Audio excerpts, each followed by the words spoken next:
A quiet suburb, a neatly trimmed lawn, and a secret that threatened to split one family forever. It all began on a stormy night when Mark Anderson, seemingly the perfect husband, let his alluring mistress step into his pregnant wife's bedroom and into her bed. By the time dawn broke, flashing police lights flooded the driveway, and neighbors peered through windows in disbelief. No one could imagine how a once ordinary couple fell into such chaos. But within these walls lay hidden confessions, desperate betrayals and heart-wrenching choices that would test loyalty, break trust, and leave everyone asking, how could it ever have come to this? Mark Anderson stared at the white picket fence in front of his modest suburban home on the outskirts of Denver, Colorado. The day was sunny, and a light breeze ruffled the neatly manicured lawn. He always took pride in appearances. He liked knowing everything was in its rightful place, reflecting an outward image of success and respectability. His wife Sarah often teased him about his perfectionist streak. In fact, it was one of the things she had found so endearing when they first met back in college. Their romance felt like a fairy tale in the beginning. Long strolls by the campus lake, late-night conversations about hopes and dreams, and shared laughter that echoed through dorm hallways. Mark was diligent, always rechecking his notes and color-coding everything in his backpack, while Sarah was more laid back, bringing a sense of warmth and spontaneity to his otherwise structured world. They graduated together, he with a degree in business administration, she in elementary education. Soon after, they were married on a crisp autumn afternoon, surrounded by family and a few close friends. It seemed they were destined for a happy life, ticking off all the boxes: stable jobs, a well-furnished home, and plans for children. Yet beneath the surface of this idyllic snapshot, a subtle tension had begun to settle in. As the years progressed, Mark found himself increasingly restless, obsessing over career goals, finances, and the desire for more excitement. Sarah noticed changes in him. Little things like how he lingered on his phone too often, or occasionally arrived home late with half-hearted excuses. She was patient, chalking it up to stress. After all, Mark had always been ambitious, and it made sense he might be feeling the pressure at work. When Sarah discovered she was pregnant, Mark's reaction was polite and supportive, though it lacked the unbridled enthusiasm she had expected. He hugged her, whispered reassuring words, but there was a distance in his eyes. Instead of celebrating, she found herself chasing him for each prenatal appointment, reminding him of the baby's progress. The more she tried to draw him in, the more he seemed to drift. She told herself it was a passing phase, that once the baby was born, Mark would realize the beautiful miracle they were about to share. But somewhere deep inside, Sarah felt a pang of worry, a whisper that warned her not all was right. Real trouble took root one evening when Sarah's best friend, Jessica Lee, visited for dinner. Jessica, a sharp-eyed, warm-hearted woman with a knack for reading people, discreetly pulled Sarah aside after noticing Mark's odd behavior. He was jumpy, his laughter forced, and his phone never left his sight. Jessica offered her concerns gently, but Sarah brushed them off, not wanting to believe that the man she'd built a life with might be hiding something. If anything, she blamed Mark's anxious state on the responsibilities piling up. But Mark was in fact drowning in secrets, ones that would threaten the very foundation of his marriage. He knew it, he felt it, yet he couldn't stop what was happening. That was the cruel irony of his situation. The very qualities that had once driven him to be the responsible, overachieving husband were now pushing him to take risks he never dreamed himself capable of. While Sarah napped early in the evenings or read baby manuals in her rocking chair, Mark was scrolling through messages that made his heart pound in anticipation. Messages from a woman who offered him a sense of thrill he hadn't felt in years. Her name was Carla Rodriguez, and she worked in the same office building as Mark, though in a different department. She was witty, confident, and possessed a magnetism that seemed to draw people in effortlessly. Everyone at the office talked about Carla's style, her flamboyant choice of bright pencil skirts, and the way she commanded attention during team presentations. Mark had seen her in passing, but only after being assigned to a joint project had they begun to speak. He'd noticed how she laughed at his jokes, how her eyes locked onto his when they conversed.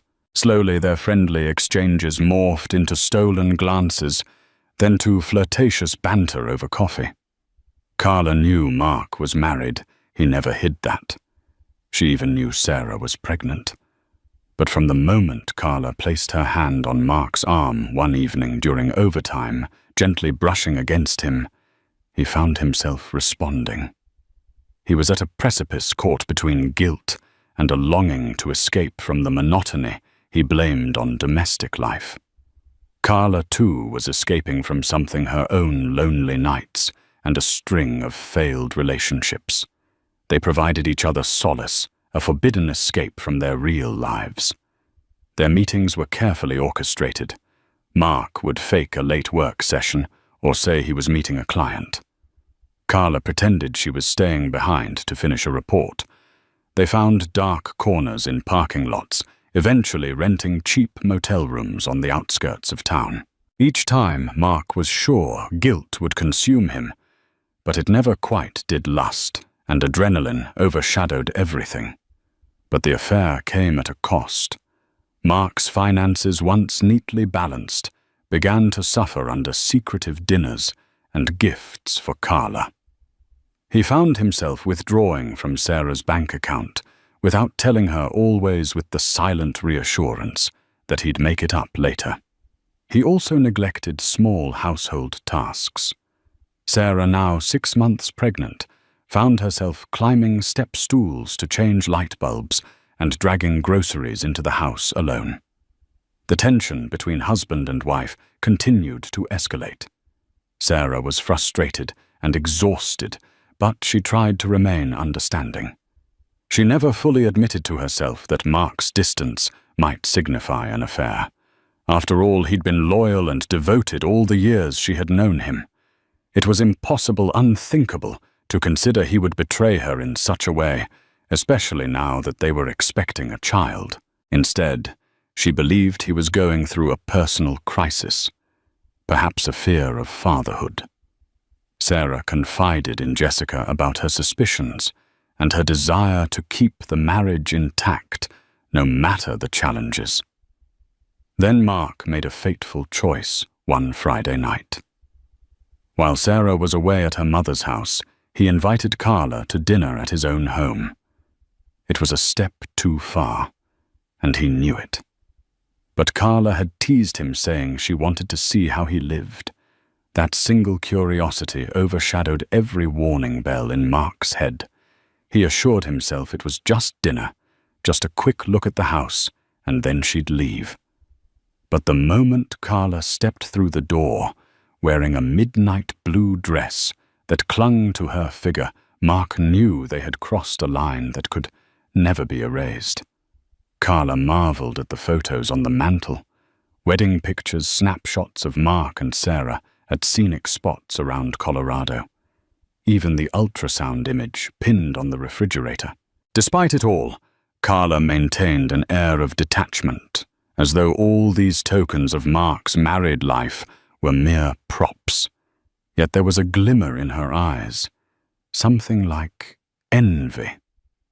Perhaps a realization that Sarah's existence was painfully real and not just some story Mark told. But she said nothing, and Mark pretended not to notice the flicker of discomfort in his mistress's gaze. After dinner, Mark opened a bottle of wine. Carla drank, swirling the red liquid in her glass, leaning against the kitchen counter, with a playful grin. The tension in the air was palpable. Even Mark, consumed by his infatuation, felt the weight of what he was doing in that moment. If Sarah came home early, if a neighbor saw something, or if Jessica decided to drop by unannounced, everything would come crashing down. But Mark brushed aside the fear and let the night's temptations drown out any lingering decency he once had. By the time Carla left, it was nearly midnight, and Mark was too intoxicated to notice he'd left behind incriminating details. A wine-stained glass on the table, a faint whiff of Carla's perfume on the couch. He cleaned up most of it the next morning, but not everything could be erased. Sarah returned the next day to find Mark unusually jittery. He barely met her eyes when she mentioned her overnight trip, merely offering a distracted smile and a quick peck on her forehead before returning to his laptop. Not one to pry, Sarah decided to let him be. Over the next week, though, she noticed more oddities. A grocery receipt with items she hadn't purchased, a new brand of perfume lingering in the bathroom. Small tears in the living room curtains, as if someone had tugged them aside in haste.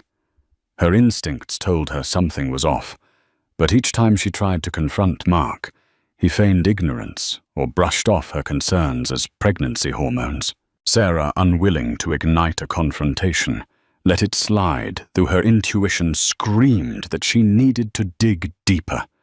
She wondered if she was being paranoid.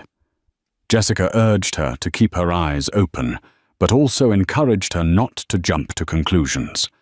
Sarah's mother, Linda, who was unaware of her son-in-law's changed behavior, simply advised Sarah to rest and not overthink. But the facade was growing thinner by the day. Mark's phone buzzed incessantly with messages he refused to open in Sarah's presence. He hid credit card bills and spent evenings out under vague explanations. Each lie stacked upon the next, forging a precarious tower that threatened to collapse with the slightest shift. By the 7th month of pregnancy, Sarah's frustration peaked. She confronted Mark one evening. When she asked him point blank if there was someone else, he scoffed, calling the very suggestion absurd. He even grew indignant, accusing Sarah of not trusting him after all these years. She apologized, tears stinging her eyes, and retreated to the bedroom with a knot of dread in her stomach. It was only after she heard him slamming cupboards in the kitchen that she realized how truly disconnected they had become. Meanwhile, Carla continued her pursuit of Mark, growing bolder. She sent messages at all hours, demanded more time together, and even hinted at wanting Mark to leave Sarah. Mark, torn between his unborn child and the lust he felt for Carla, found himself buried in stress. Some part of him, however dormant, still cared for Sarah. But he couldn't break off his entanglement with Carla either. He told himself he was trapped in a scenario with no easy escape. Each day felt like stepping on thin ice, hoping it wouldn't crack. That was how things stood when Sarah planned another trip to her mother's place. Linda was having minor surgery, and Sarah wanted to help for a couple of days. Mark recognized an opportunity. He promised Sarah he would manage the house and take care of everything. In reality, he was already anticipating Carla's company. He envisioned an evening free from prying neighbors or suspicious looks. This time it felt thrillingly dangerous. He made a mental note to hide all traces properly. But Mark failed to understand the nature of secrets. They breed bigger lies, deeper guilt, and an inevitable unraveling. And that unraveling was about to accelerate much faster than even Carla anticipated.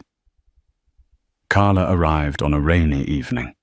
Mark welcomed her with a hesitant smile, but she brushed his concern aside and draped her trench coat over the chair. They shared a meal that Mark had ordered and then settled in the living room. If there was any sense of guilt, Mark buried it beneath the facade of a charming host. Carla, for her part, seemed at ease. She wandered the house, studying family photos, with a critical eye lingering especially on the ultrasound image Sarah had pinned to a corkboard in the hallway. During dinner, Carla revealed a side Mark had rarely seen, a near-obsessive curiosity about his wife's life. She asked about Sarah's routines, her profession, her due date. Mark tried to respond, vaguely uncomfortable with the direction of the conversation. Carla's eyes sparkled with a strange intensity when she heard that Sarah was in her 3rd trimester, as if calculating how to use this information for her own advantage. After dinner, Mark put away the plates and let Carla roam. She ended up in the master bedroom, admiring the pale blue walls and white curtains that Sarah had painstakingly chosen. The bed was neatly made, and a plush teddy bear, a gift from Sarah's friend Jessica, sat by the pillows. Carla ran her fingers along the comforter, a self-satisfied smirk tugging at her lips. "You're really living a double life, aren't you?" She teased, her tone somewhere between humor and contempt. A loving husband by day, a wild lover by night. Mark winced but mustered a forced grin. He closed the bedroom door behind him, as though trying to keep prying eyes away from the intimacy of this space. Standing next to Carla, he felt a wave of conflicting emotions: excitement, revulsion, guilt, and a strange relief that she was here at all. The evening unfolded slowly, each passing hour, an accumulation of unspoken tensions. Carla had carried an overnight bag with her, just in case, she'd said. Mark convinced himself she would leave before midnight, but as the clock approached 1 a.m., they were still tangled in conversation and half-empty wine glasses. The rainstorm outside battered the windows, making the prospect of driving home unappealing. Carla feigned helplessness. "I can't drive in this. Let me stay over." And with that, a line was crossed. Mark hesitated. Should he set her up in the guest room?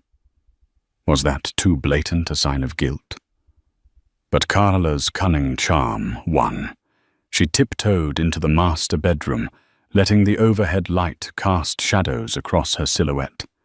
Mark, helpless to resist, followed. Outside, the storm raged on, oblivious to the tempest brewing within these walls. Thus Carla ended up sleeping in Sarah's bed. The place where a pregnant wife should have found comfort and rest was now occupied by the woman who had seduced her husband. Mark tossed and turned throughout the night, haunted by the gravity of his betrayal. In fleeting moments of lucidity, he almost leaped out of bed to make Carla leave. But each time he tried, Carla would pull him back with a whisper or a touch, and the swirling mixture of fear and desire imprisoned him. A part of Mark believed he might still keep everything hidden, that come sunrise Carla would slip away, and he'd erase all traces. Sarah wouldn't be back for another day. He had time to wash the sheets, tidy up the wine glasses, and stash away Carla's belongings. But fate had other plans.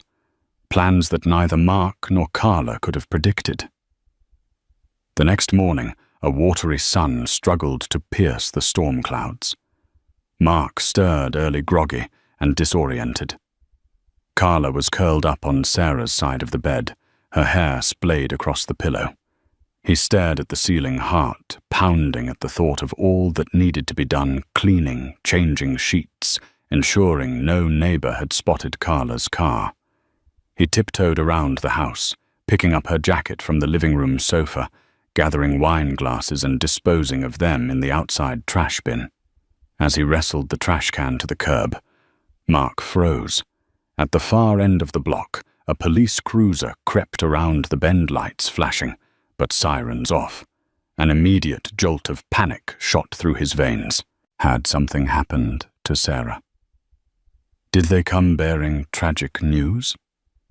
He looked around, scanning for any sign of an accident or trouble in the neighborhood. but the cruiser slowly rolled to a stop right in front of his driveway. Two uniformed officers stepped out, Officer Paige Morales and Officer Adam Thompson, both with stern expressions.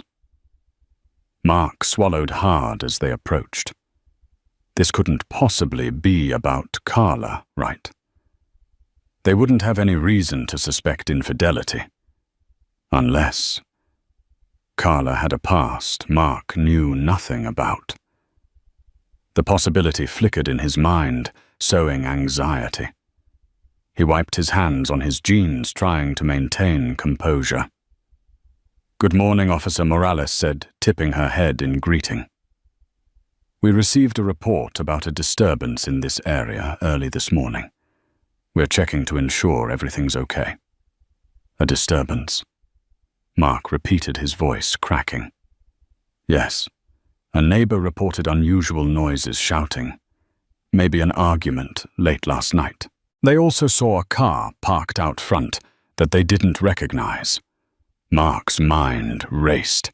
His next-door neighbor, Mrs. Jenkins, was known for her vigilance, especially at odd hours. Perhaps she had seen Carla arrive or heard them talking. He forced a polite smile. "I'm sorry to trouble you, officer. My wife is out of town, and I was just... Well, I might have had the television too loud last night. No arguments, though. Nothing else going on." Officer Thompson scrutinized Mark's expression. "Is there anyone else in the house with you right now?" "Mr. Anderson?" Mark felt a twist in his gut. A friend stayed over. She was caught in the storm, and..." Before he could finish, Carla emerged in the doorway, barefoot, wearing one of Sarah's robes. The color drained from Mark's face as the officers turned their attention to her. Carla's eyes flicked between them, trying to feign calm, but clearly unsettled by the unexpected arrival of law enforcement. "Good morning," she said, attempting a polite nod. Officer Morales studied Carla's attire, then exchanged a glance with her partner. "And you are..." Carla's response was quick, lacking the usual confidence. "Carla Rodriguez. I'm a colleague of Mark's. He was kind enough to let me crash here because of the storm." An awkward silence followed.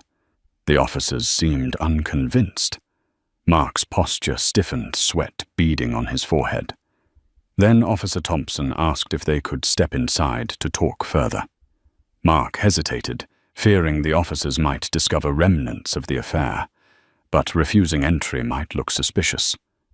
Reluctantly, he led them into the living room, where Carla perched on the edge of the couch, hands clasped in her lap.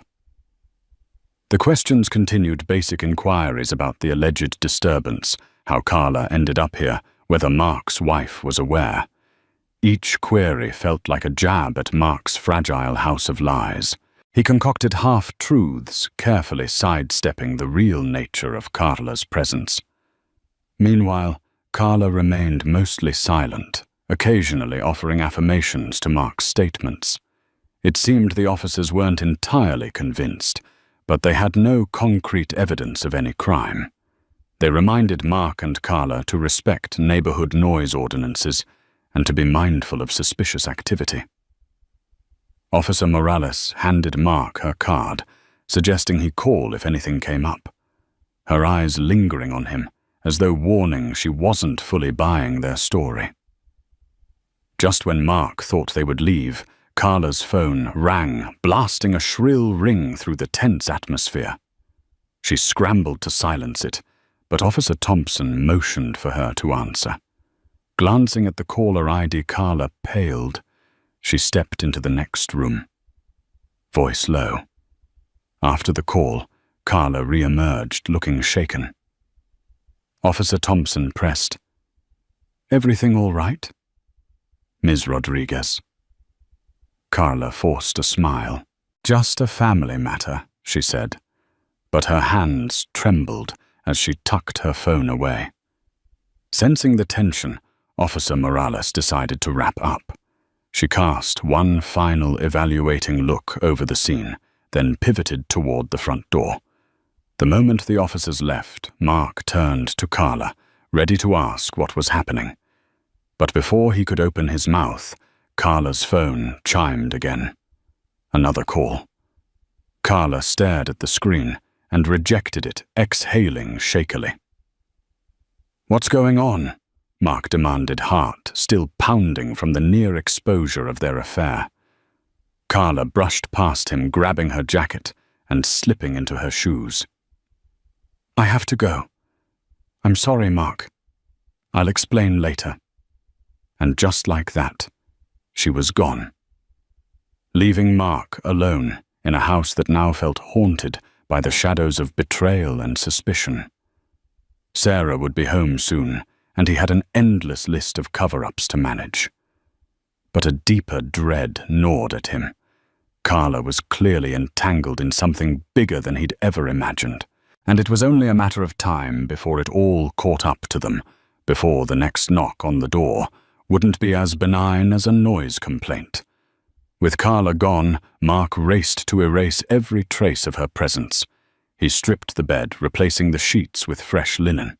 He collected the empty wine bottle and glasses, tossed them in the recycling bin, and opened all the windows to air out the lingering perfume. He vacuumed the living room, wiped down counters, and even mopped the kitchen floor, desperately trying to rid the house of any memory of her. As he worked, his mind replayed the scene with the police officers. He couldn't shake the feeling that Officer Morales and Officer Thompson didn't entirely believe him. Their questions had probed deeper than a simple noise complaint. Yet what choice did Mark have but to lie? Telling the truth would mean forfeiting everything: his marriage, his home, his soon-to-be fatherhood. An hour later, Sarah called to let him know her mother was stable after the minor surgery, and that she'd be returning home by evening. Mark pretended everything was normal, forcing a light-hearted tone as he asked if she needed anything from the store. After he hung up, he crumpled onto the couch, burying his face in his hands. The pit of guilt in his stomach felt bottomless. Was it worth it, this double life, for a fleeting affair that offered excitement but left him feeling hollow? By mid-afternoon, Mark couldn't ignore his anxiety about Carla. He texted her multiple times. Mark, 1:03 p.m.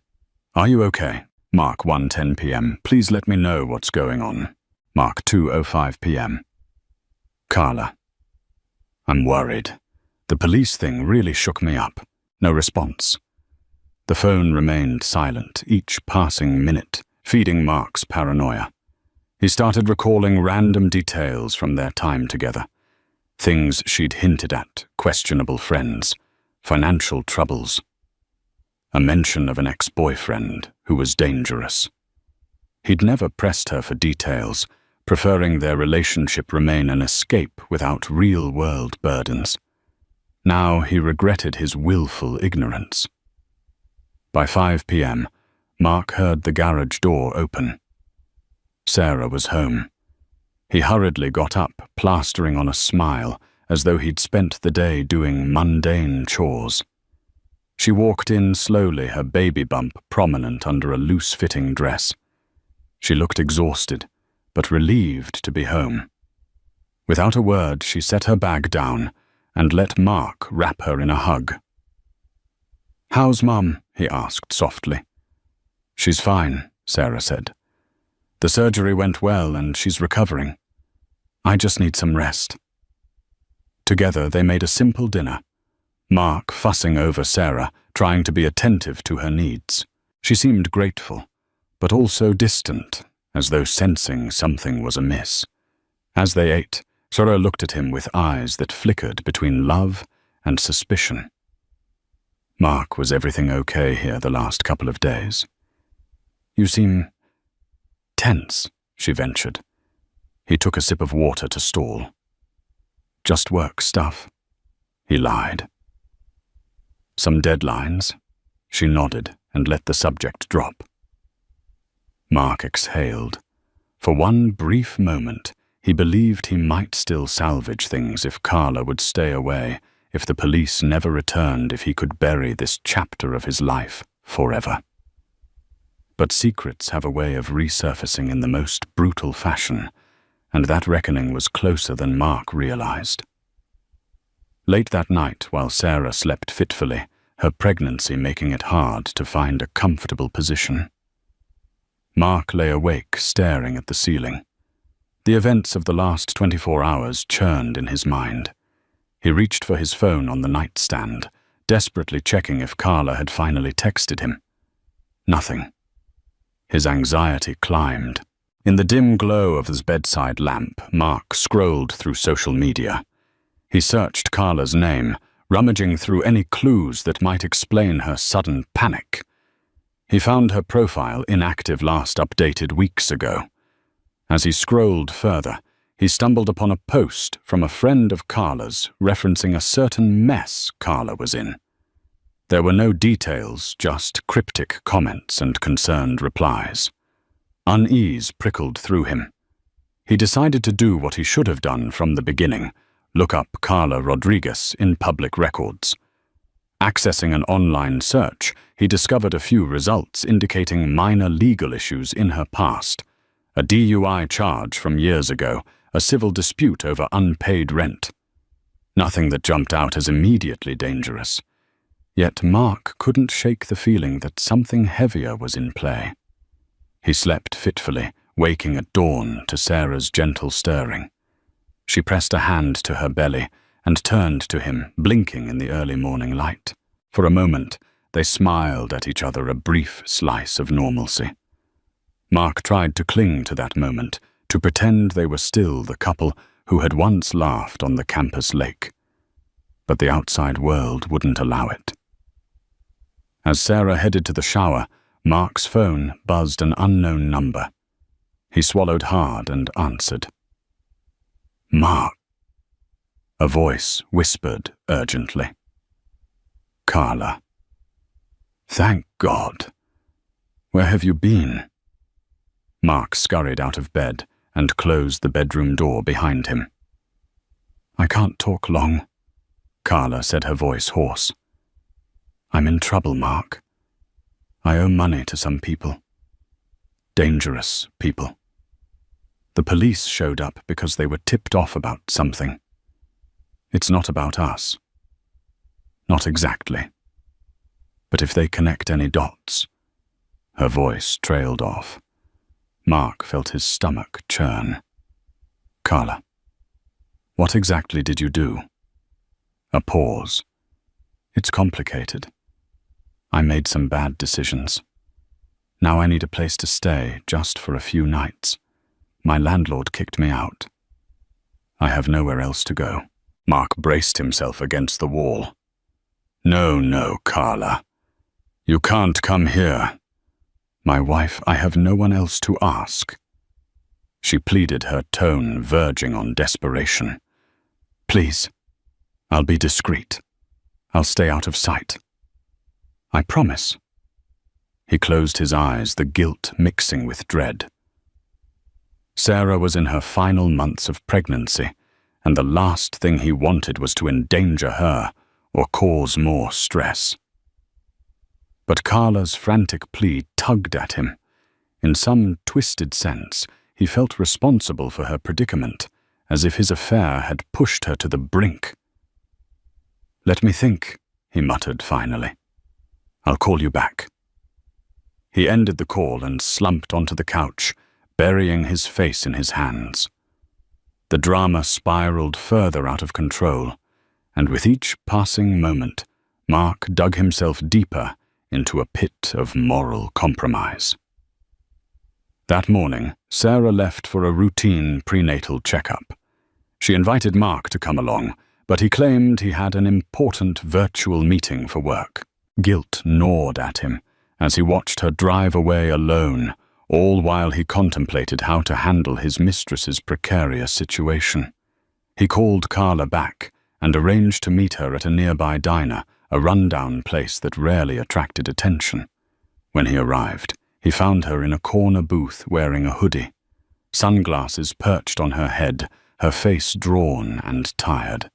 She looked up at him with a mixture of relief and shame. "Thank you for meeting me," she murmured. Mark slid into the booth, grimacing at the sticky tabletop. "Tell me what's going on." Carla recounted her story in fragments. She owed a large sum to a local loan shark connected to her ex, and they'd threatened her. She had tried to pay them back, but fell behind. The previous night, she'd gotten a tip that the police had been contacted, perhaps to bring her in for questioning. She believed the noise complaint was a ruse, an attempt to locate her. Mark's head spun. This was more than a simple affair gone awry. Carla was ensnared in a criminal web, and he was now on the periphery of it. "You can't stay at my house," he repeated firmly. "It's too risky. Sarah would kill me." Carla's eyes glistened. "I know I don't deserve your help, but I'm desperate. Just a few nights. I can keep a low profile. If anyone asks, say I'm a friend from work, going through a breakup." Mark thought of Sarah's growing suspicion, the near miss with the police, the unborn child who needed a stable home. Every logical fiber in his being screamed at him to cut Carla off. Yet he felt a twisted sense of responsibility. He'd let Carla into his life. He'd ignored every red flag. Now she was pleading for help, and part of him couldn't bear to leave her in danger. Against all better judgment, he agreed to house her in the guest room for a single night. Carla's eyes brightened with gratitude. Mark cursed himself silently, knowing he was only tightening the noose around his neck. That evening, Mark lied to Sarah again. He said a colleague was in town for business and needed a place to crash for the night. Sarah, although surprised, did not protest. She was preoccupied with back pains and a baby that kicked relentlessly. Besides, Mark had rarely brought colleagues home, so she assumed it was a genuine favor. Carla arrived late, wearing a cap and oversized clothes to avoid recognition. Mark ushered her into the guest room, quickly praying the neighbors wouldn't notice. Sarah was in bed reading a pregnancy book. Mark told her he'd be up soon, then crept to the guest room where Carla lingered by the door. "You have to stay in here," he hissed. "Do not step out unless it's absolutely necessary. Sarah can't see you. She'll recognize you from the police visit." Carla nodded, her eyes downcast. "I understand. Thank you, Mark." He closed the door and returned to the master bedroom. Nerves frayed. Sarah was yawning, complaining of back pain. Mark sat beside her, gently massaging her lower spine in an attempt to soothe her. The moment felt painfully ironic. Here he was tending to his pregnant wife, while his mistress hid in the next room. Every stroke of his hand reminded him how far he'd fallen. That night, Sarah drifted off after some time, but Mark couldn't sleep. He heard every squeak of the floorboards, every rustle of movement from Carla's room. Around midnight, a text arrived on his phone. "I'm so sorry for all this. Carla." He stared at the message, feeling a twinge of pity. After a moment's thought, he tapped out a response. "Just stay put. We'll sort this out tomorrow." Morning dawned bright and tense. Sarah rose early to prepare for a follow-up doctor's appointment. Mark feigned a headache, offering to stay behind just in case his colleague needed help. Sarah seemed unconvinced, suspicion flickering in her gaze, but she gathered her belongings and left anyway. With Sarah gone, Mark hurried to Carla's room, only to find her asleep in a rumpled bed, eyes puffy from crying. He woke her gently, offering coffee. She told him she'd be out of his hair by afternoon, having made some arrangements to lay low at a friend's house. Mark felt relief wash over him. If Carla left for good, he might salvage some semblance of normalcy. But just as Carla was preparing to slip out, a frantic knocking rattled the front door. Mark's heart lodged in his throat. Not again. He peeked out a window. Officer Morales stood on the porch, hand poised to knock again. Turning, he found Carla in the hallway, terror etched across her face. "Go to the kitchen," he commanded under his breath. "Hide." As Carla disappeared, Mark inhaled sharply and opened the door, forcing a calm smile. "Officer Morales, what brings you here?" She looked at him with a stony expression, stepping forward, prompting him to let her inside. "I need to ask you a few more questions about Carla Rodriguez." Mark's blood ran cold. "Carla, I told you we worked together, and she stayed over because of the storm." Officer Morales nodded slowly. "We have information suggesting Ms. Rodriguez may be involved in illegal activities. There's a possibility she might contact you again, given your relationship. We'd like your cooperation." Swallowing hard, Mark feigned ignorance. "Look, I don't know what Carla's done. I've barely spoken to her since the other day. She hasn't contacted me."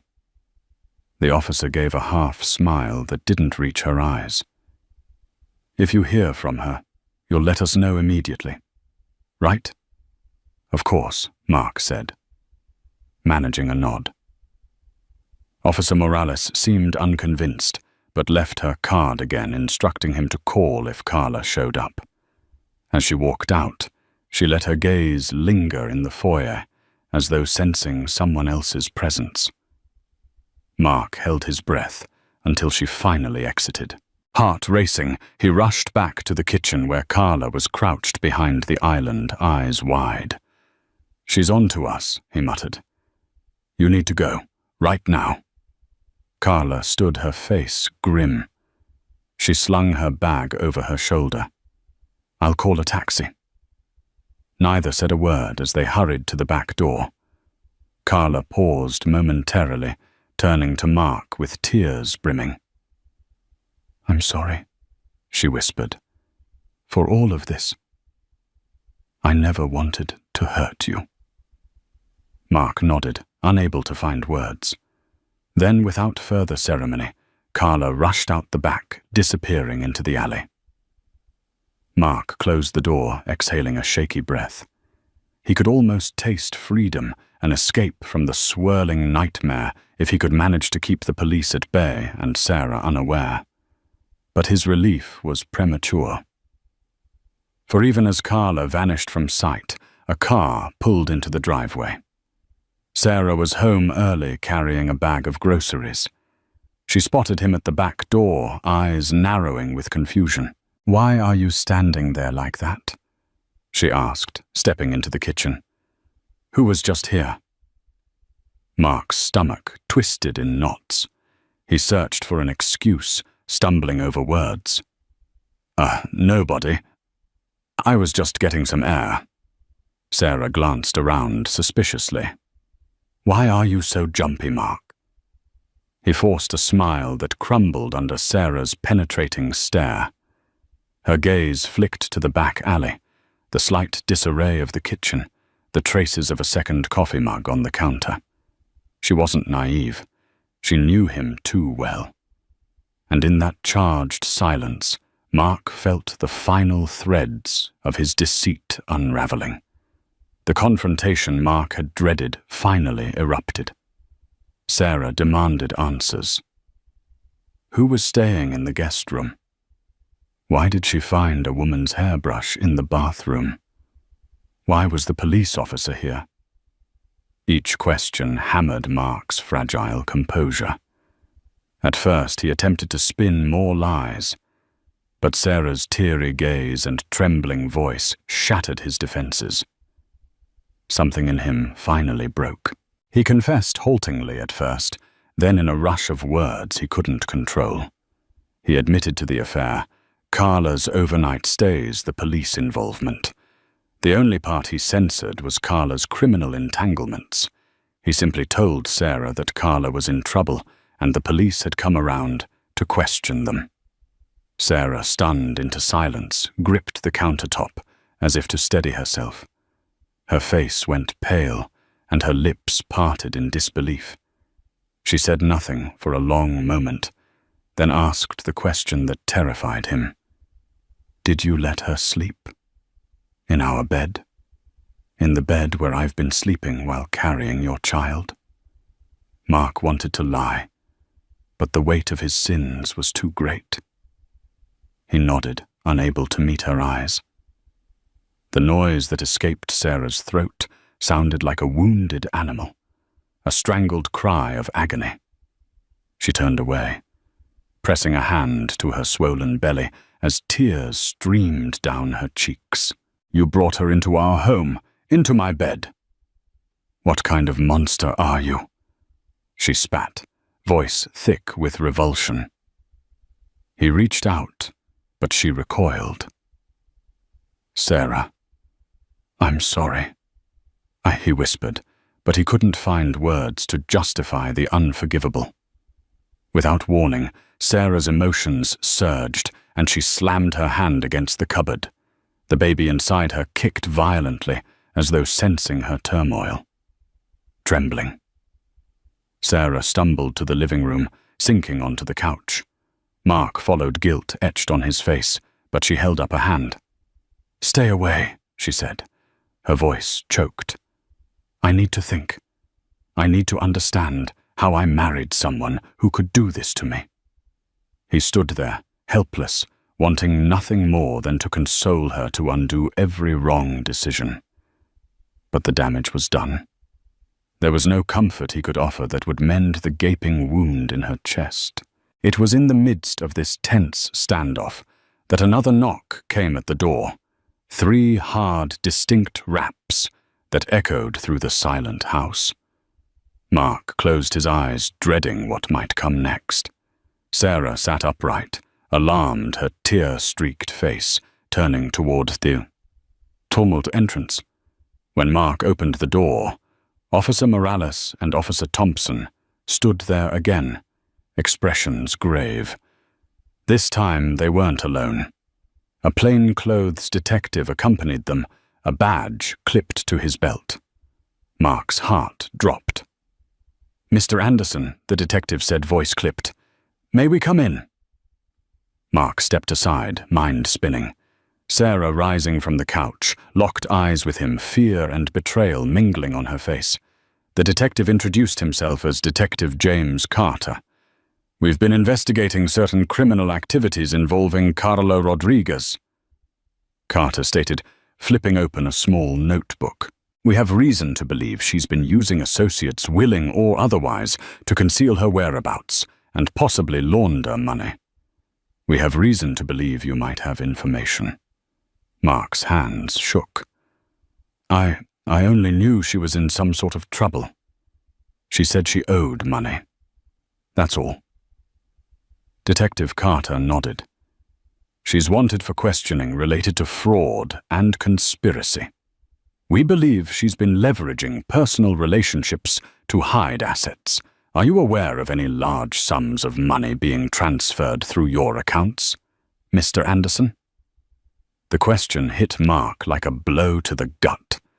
Instantly, he recalled the times he'd covered Carla's expenses, the secret transfers. At the time, he thought it was just gifts or petty cash. Had she used him for something bigger? No. Mark lied weakly, his voice faltering. "I mean, I gave her money for personal emergencies, but not large sums." The detective studied Mark's face. "Ms. Rodriguez was reported at this address yesterday. We have statements from a neighbor that a woman matching her description entered your home late at night. Is that correct?" Sarah's eyes turned accusatory. She glared at Mark, arms folded protectively over her belly. Mark caught between fear of legal repercussions and shame before his wife nodded slowly. She was here, but she left.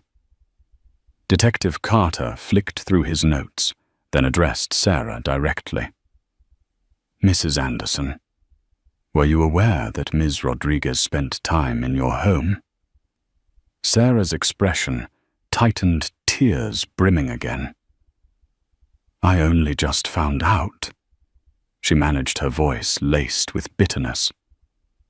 Carter frowned, turning back to Mark. "We'll be checking your financial records. If we find any evidence that you assisted Ms. Rodriguez in illegal activities, you'll be charged as an accomplice." Terror seized Mark. This was far worse than a mere affair exposed. He could face criminal charges. In a panic, he exclaimed, "I had no idea. She told me she was in trouble, but I didn't know about any illegal schemes. I was just trying to help." The detective let silence reign for a moment, before nodding to Officer Morales and Officer Thompson. "Let's go," he said, handing Mark his card. "If Ms. Rodriguez contacts you, call immediately, or there will be consequences." As they left, Sarah sank back onto the couch, trembling. Mark stood in the foyer, the detective's card clutched in his shaking hand. The reality of his actions closed in on him like a suffocating fog. He had betrayed his wife, endangered their child, and now potentially implicated himself in a criminal case. His once perfect life was in ruins, and he had only himself to blame. After the police left, silence descended in the living room. Sarah turned to Mark, tears shimmering in her eyes. He tried to approach, to place a reassuring hand on her shoulder, but she jerked away. "I can't do this, Mark," she said. Voice hollow. "You lied to me. You let her into our home. You risked our baby's safety." He felt the sting of her words, but any defense he tried to muster sounded weak. He could only say, "I'm sorry," so many times before it meant nothing. Sarah cradled her belly. "I need space. I need to think about how we're going to move forward, if we even can."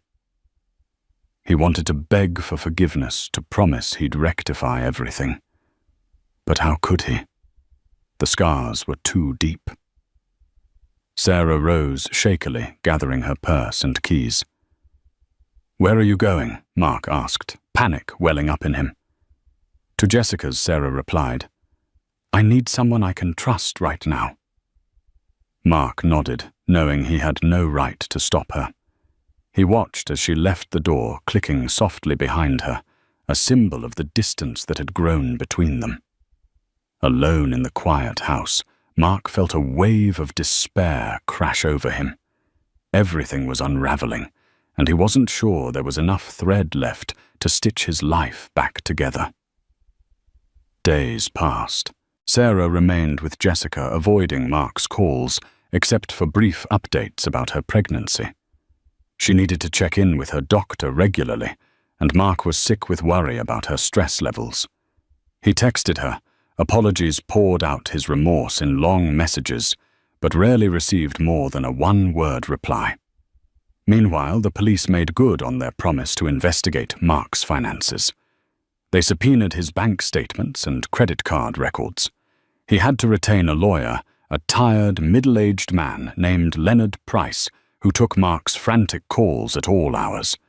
Price assured Mark that unless they found direct evidence of large-scale fraud, he'd likely avoid severe charges, but the possibility of an arrest loomed, overshadowing every waking moment. Carla, for her part, vanished entirely. Mark heard nothing from her, no texts, no calls. He told the police he hadn't seen her, which was the truth. She had disappeared without a trace. Detective Carter stopped by once more, questioning Mark about specific transactions. Mark tried to explain they were gifts or petty loans, but Carter remained skeptical. Jessica occasionally messaged Mark in Sarah's stead, telling him to stay away until further notice. She informed him that Sarah was safe, but deeply distressed, her blood pressure rising dangerously due to the emotional turmoil. Hearing that Mark felt crippling guilt. He had pledged to love and protect Sarah, and yet he was the one jeopardizing her health and possibly their child's. A week later, the phone rang. Mark answered automatically, half hoping it was Sarah. Instead, Carla's voice crackled on the other end. "Mark, I'm so sorry," she said, sounding frazzled. "I heard the police are looking for me. I can't run forever. I've decided to turn myself in." He sank into a chair, relief and dread warring within him. "That's probably the best thing," he said. "They think I helped you launder money or something. You have to clear this up." She sighed. "I will. Look, I used your accounts to park some funds temporarily. I never meant to drag you down. I just needed a place to hide it. My ex threatened me if I didn't get him the money." Mark's jaw clenched. "Carla, you had no right." "I know," she interrupted. "I've made a mess. I'm going to explain everything to the police, tell them you weren't involved. You deserve that much." Anger flared in Mark, but he also recognized this might be his lifeline, the only way to avoid charges.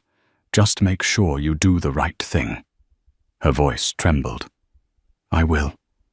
I truly did care for you, Mark, in my own selfish way." Before he could respond, she hung up, leaving Mark in stunned silence. He called his lawyer immediately, who advised him to wait for Carla's statement and remain cooperative. That night, Mark received another call, this time from Detective Carter. Carla had turned herself in, and she had indeed explained that Mark was clueless about the fraudulent aspect of her finances. The detective's tone was neutral, but Mark sensed a hint of relief. "You're free from suspicion for now, Mr. Anderson," Carter said.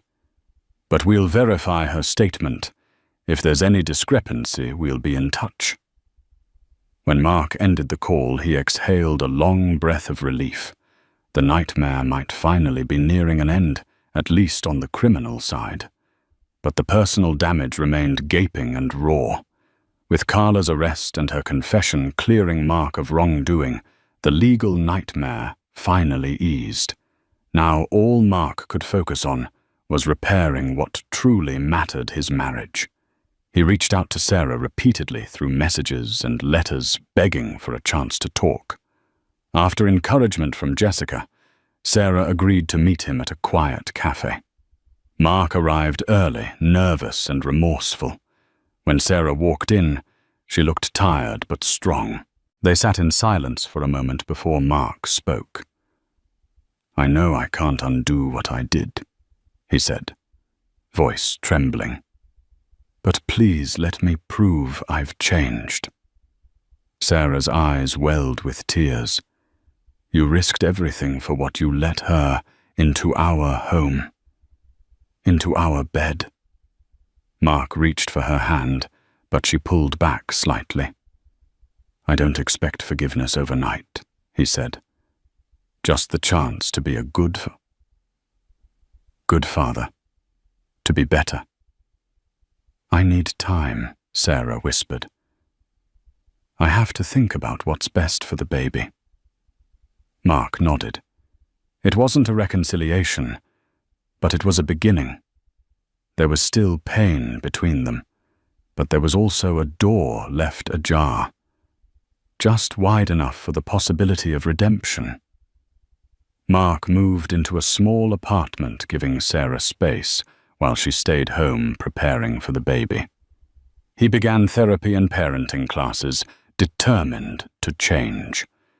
Jessica helped coordinate visits, and Sarah let Mark attend doctor appointments. At the ultrasound, they saw their daughter's face. Mark cried, overwhelmed. Sarah remained distant, but acknowledged his efforts. She appreciated his support, even if trust hadn't returned. Hints from Jessica suggested Sarah hadn't given up entirely. Still, the wounds ran deep. For now, they focused on the baby, unsure of what the future held. but both still holding on just a little. When Sarah went into early labor, she called Mark in panic. He rushed her to the hospital and never left her side. For 3 tense days he stayed by her bed, helping however he could. As Sarah rested, Mark silently vowed to earn back her trust. One night, she stirred and whispered, "I hate what you did, but I see you're trying." Mark held her hand gently. "I'll do whatever it takes." Her eyes softened. "We'll see." It wasn't forgiveness, but it was hope. And for Mark, that was everything. Back home, on bed rest, Sarah allowed Mark to help during the day, though he returned to his studio apartment at night. Their conversations grew more civil, focused on Emily's future. One afternoon, Sarah suggested counseling, not to save the marriage yet, but to learn how to co-parent. Mark agreed eagerly. Sessions with Dr. Christine Lee were raw and painful. Sarah voiced her heartbreak. Mark confronted his fears and guilt. It wasn't healing overnight, but it was a beginning. Each meeting chipped away at their distance, offering a small, flickering hope that maybe, just maybe, something could be rebuilt. At 9 months pregnant, Sarah went into labor. Mark was at her side through every contraction, with Jessica offering support. After hours of pain and anticipation, their daughter arrived, a healthy girl with a strong cry and a head full of dark hair. As Mark cradled Emily, Grace Anderson, tears streamed down his face. For a fleeting moment past, betrayals faded beneath the miracle of her birth. Sarah watched silently, eyes full of conflicting emotions. In that fragile peace, they shared an unspoken understanding. Mark devoted himself to fatherhood, staying up through night feedings, changing diapers, and caring for Sarah during recovery. Though still cautious, Sarah allowed him back into the home, but not her heart, not fully. The counselor advised they take things slow and focus on Emily's well-being. Carla's case concluded with her conviction. Mark was officially cleared, but the damage to his marriage endured. It took nearly a year of therapy and honest effort before Sarah was willing to try again. She laid out clear rules, complete transparency, shared accounts, no more secrets. Mark agreed without hesitation. They weren't the same couple as before, but in their brokenness, they found a way forward, anchored by love for their child and a hard-won trust. Roamed hope found its way back. Thank you for joining me on this roller coaster tale of betrayal, heartbreak, and the strenuous journey toward redemption. Life can twist us in unexpected ways, testing bonds and pushing us to the very edge of what we believe is possible. In Mark and Sarah's story, we're reminded that no matter how dark the night becomes, there's always a chance, however slim, for forgiveness, if we're willing to face our own failings and fight to make things right. Perhaps their story resonates with you, or someone you know, urging us all to recognize the fragility of trust and the power of second chances. If you found this story gripping and emotionally stirring, don't forget to like, share, and subscribe to this channel. Your support helps bring more dramatic, thought-provoking stories to life. Thank you again for watching, and until next time, stay tuned for more unforgettable tales.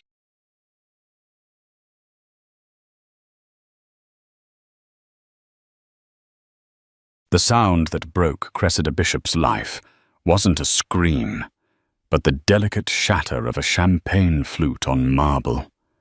It was her husband's gala, a celebration of his fashion empire, and she stood frozen 5 months pregnant, watching him kiss another woman under the glare of a crystal chandelier. The woman was his new star designer, but it wasn't the kiss that shattered her. It was his words when he finally saw her. He didn't look guilty, just annoyed. "Darling." He sighed, a whisper of pure venom. "Don't be so dramatic. It's just business. You should focus on your little hobby. You know the baby." Her world didn't just crack. It atomized. That was the night she walked out with nothing but a broken heart and a life growing inside her, completely unaware that the key to his entire kingdom was already in her hands.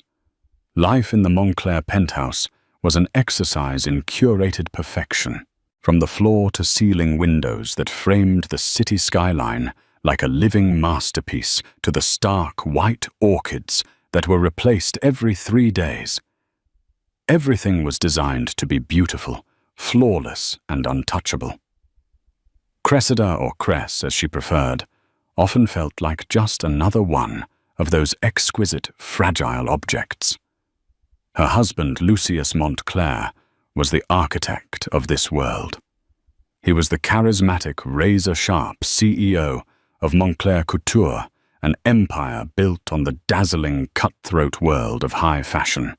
To the public, he was a visionary. To his board, a titan. To Cress, he was the man who had swept her off her feet, a whirlwind of ambition and charm, who saw her a young, promising textile designer and decided she would be his. Their meeting had been a fairy tale. She was interning at a small artisanal fabric mill when he'd come scouting for new materials. He was captivated not by her designs, which he called charming but provincial, but by her quiet grace and the way she seemed to complement his own dazzling persona. He pursued her with the same relentless focus he applied to a corporate acquisition. Within 6 months, they were married. Cress, swept away by the grandeur and the intensity of his affection, believed she was the luckiest woman alive. She soon learned, however, that being Mrs. Montclair meant her own ambitions were expected to be packed away like last season's collection. Her design sketchbook, once filled with vibrant, innovative patterns, gathered dust on a shelf in her cavernous walk-in closet. When she tried to show him her work, he would pat her hand indulgently. "That's lovely, my dear," he'd say, his eyes already on his phone. "But you have a much more important role now. You're the face of my home, the hostess of my parties. Leave the hard work to me." The penthouse, for all its beauty, became her gilded cage. Her days were a structured sequence of appointments, with event planners, nutritionists, and personal trainers, all meticulously scheduled by Lucius's assistant. Her friends were Lucius's friends, wives of bankers and executives, who spoke of charity galas and summering in the Hamptons, their conversations as sterile and polished as the marble floors beneath their feet. Cress felt a part of herself, the creative, passionate part, slowly suffocating. The news of her pregnancy should have been a joyous occasion, a fresh start. When she told Lucius, placing the positive test on his polished mahogany desk, he looked up from a quarterly report, his expression unreadable. He didn't smile. He simply nodded slowly. "Good," he said, as if she had just successfully closed a deal. "A son, I hope. An heir is good for the brand's image. Legacy." His reaction was a cold splash of water, but Cress tried to rationalize it. He was a busy man, always thinking about the business.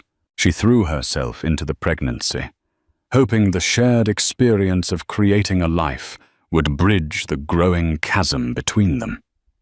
She started sketching again this time, designs for baby clothes using soft organic fabrics. She imagined a small independent line, something of her own. One evening, brimming with a rare surge of confidence, she laid out her sketches and business proposal on the dining room table before he got home. She had worked on it for weeks, researching suppliers, costing out materials, and even creating a brand name, Bishop's Weave, a nod to her family name and her grandfather who had been a tailor. Lucius walked in, loosening his tie, his face tight with the stress of the day. He glanced at the papers scattered across the table, and his lip curled into a faint sneer. "What's all this? It's my idea," Cress began, her voice trembling slightly. "A luxury baby clothing line. The market is strong, and I have a unique perspective on sustainable fabrics." He picked up a sketch of a tiny, hand-stitched romper. He held it for a moment before letting it drop back onto the table. "Cressida, we've discussed this. Your hobby is charming, but it's not a business. Montclair Couture deals in power and desire, not baby clothes. It would dilute the brand." "It wouldn't be part of Montclair Couture," she insisted, her heart sinking. "It would be mine. Something I built." He laughed, then a short, sharp sound devoid of humor. "Built, darling, you have no idea what it takes to build something. You live in a world I built for you. Your job is to be here, to be beautiful, and soon to be a mother. That should be enough for you. Now let's clear this away. We have the Future of Fashion Gala tomorrow night, and I need you to look rested." The finality in his tone was absolute. He didn't see her. He saw a function, a role to be played. The dismissal of her dream of her very identity beyond being his wife was more painful than any overt act of cruelty. As she gathered her sketches, her hands shaking, she felt the first true deep crack appear in the flawless facade of her life. The cage was no longer gilded. It was just a cage, and for the first time, she was rattling the bars, wondering if she had the strength to break them. The gala meant to be a celebration of his success now loomed like a final judgment on her own life's failures. The Future of Fashion Gala was the crown jewel of the city's social calendar, and Lucius Montclair was its undisputed king. The ballroom of the Grand Astoria Hotel was a sea of glittering gowns and tailored tuxedos. Waiters weaved through the throngs with trays of shimmering champagne, and the air hummed with the electric buzz of power money and influence.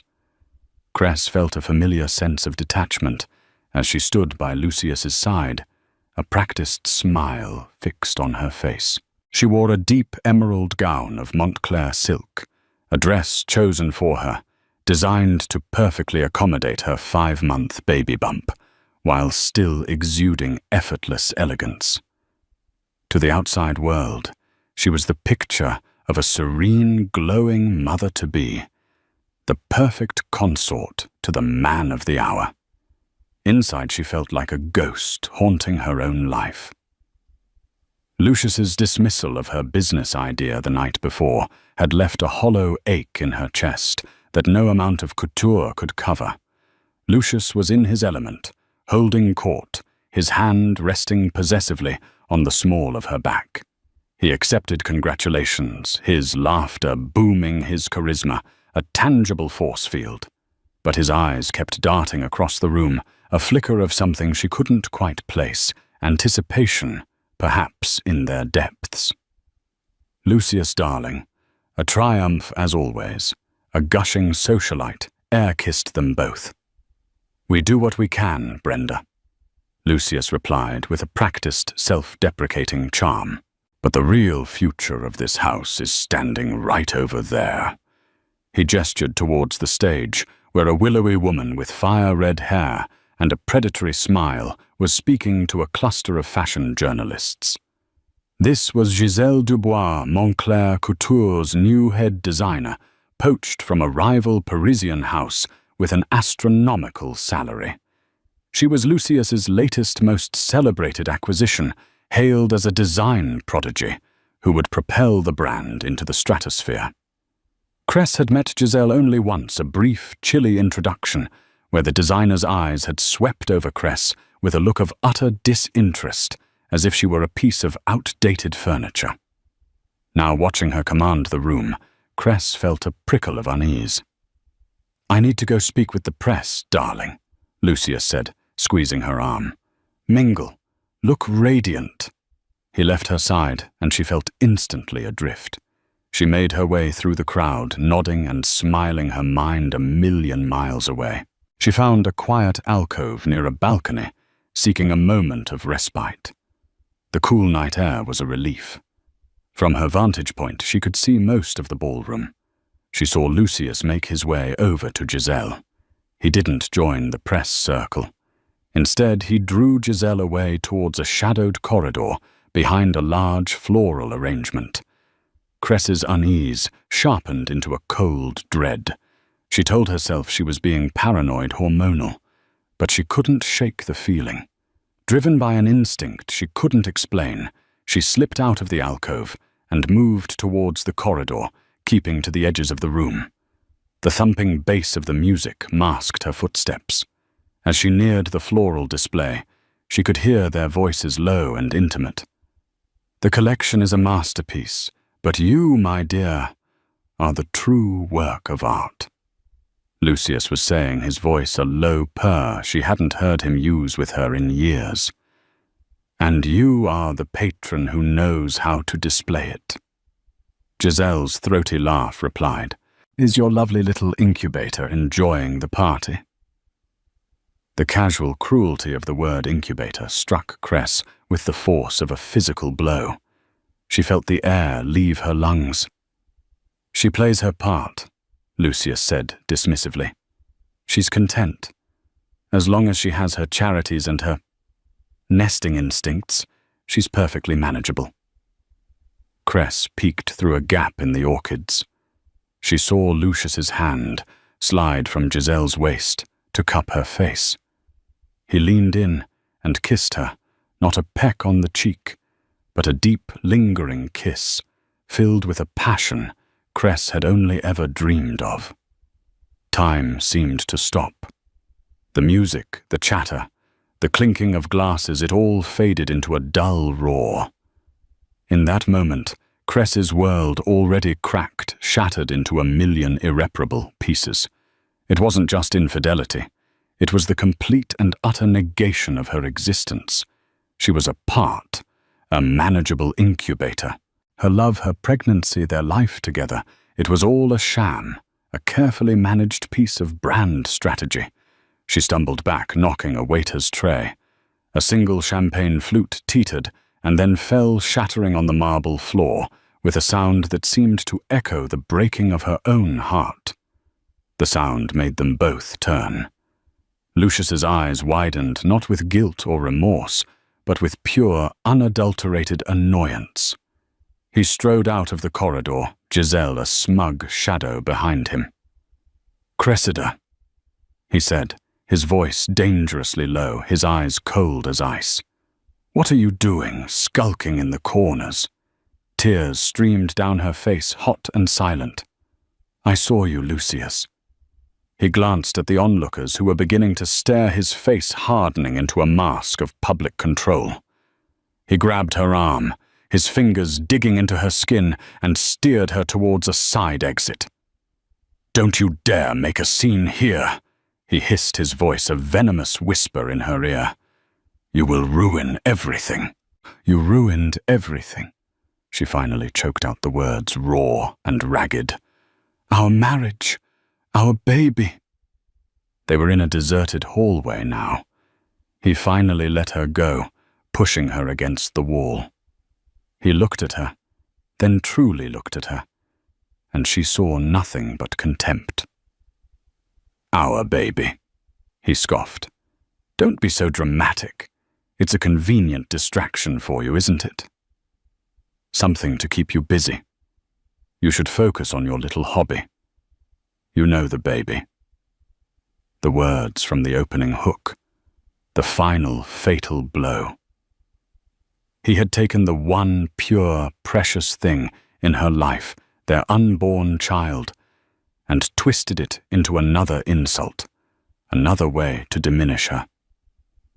Something inside Cress snapped, The grief, the shock, the years of quiet subservience, it all coalesced into a single clarifying moment of cold, hard certainty.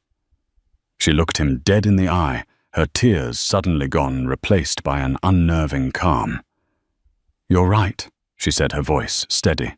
"I should focus, but not on the baby, on getting as far away from you as I possibly can." Before he could react, she turned and walked away. Not back to the party, but down the hall past the kitchens and out a service exit into the cold night air. The city lights blurred as she walked a taxi's headlights, cutting through the darkness. She didn't look back. She left behind the diamonds, the silk gown, the penthouse, the lies. She walked out with nothing but the clothes on her back, a life growing inside her, and the chilling echo of her husband's final unforgivable words. The shattering was complete. Now all that was left were the ruins. The cold night air hit Cress like a slap, a brutal awakening from the suffocating warmth of the gala. The emerald silk gown felt like a costume from another life, thin and useless against the city's unforgiving chill. Her manicured hands, accustomed to the soft leather of a chauffeured car, fumbled in her tiny clutch. She had her phone, a lipstick, and a single credit card, a supplementary card on Lucius's account, which she knew would be cancelled by morning. Panic, cold and sharp, threatened to overwhelm her. She was pregnant alone and effectively homeless on a downtown street corner. The towering skyscrapers that once represented a life of luxury now seemed to mock her, their glittering facades cold and indifferent. For a terrifying moment, she had nowhere to go. Her parents were gone, and the friends she'd cultivated over the past few years were Lucius's allies, their loyalty bought and paid for by his influence. Then a memory surfaced, a beacon in the storm. Mrs. Peterson. Martha Peterson was her landlady from college, a kind, no-nonsense widow who rented out rooms in her modest but impeccably kept brownstone in a quiet, older part of the city. Cress had kept in touch, sending a Christmas card every year, a small link to a life that was truly her own. With trembling fingers, she found the number and called. "Cressida? Dear, is that you? It's past midnight. Is everything all right?" Mrs. Peterson's voice was warm but laced with concern. A sob escaped Cress's lips, the first sound she'd made since leaving the hotel. "No," she whispered the word, cracking. "Nothing is all right. Can I come over? I have nowhere else to go." There was no hesitation. "Of course, dear. The kettle's always on. Come home." Home. The word was a balm to her shattered soul. A taxi ride across the city felt like a journey across worlds. She left the sleek, modern steel and glass of Lucius's district and entered a neighborhood of brick buildings, fire escapes and laundromats that glowed warmly in the dark. Mrs. Peterson opened the door before Cress even knocked. She was a small, sturdy woman with kind eyes and hair the color of steel wool. She took one look at Cress's tear-streaked face and the ridiculously opulent gown and simply opened her arms.